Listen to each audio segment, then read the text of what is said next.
जिसे कोई समझ नहीं पाया, जो सबकी भीड़ से अलग निकला, जिसने अपना दर्द किसी से बांटा नहीं, वो अकेला नहीं था, वो शिव के रास्ते पर था।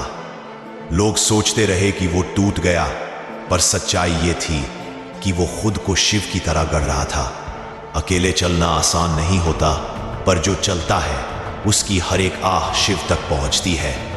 जब कोई साथ नहीं होता, तब महादेव खुद साथ चलना शुरू करते हैं। हर ठोकर, हर चोट एक संदेश होती है कि अब तुझे भीड़ से नहीं, शिव की छाया से आगे बढ़ना है। तू अकेला है तो घबरा मत, क्योंकि अकेलापन ही शिव का आमंत्रण होता है। जब दुनिया तुझसे मुंह मोड़े तो समझ लेना, महादेव तुझे अपने नजदीक बुला रहे हैं। मत झुक, मत रुक, तू उसी राह पर है जिसे चलकर ऋषि बने, तपस्वी बने, और तुझसे पहले भी कई शिव भक्त अमर हुए।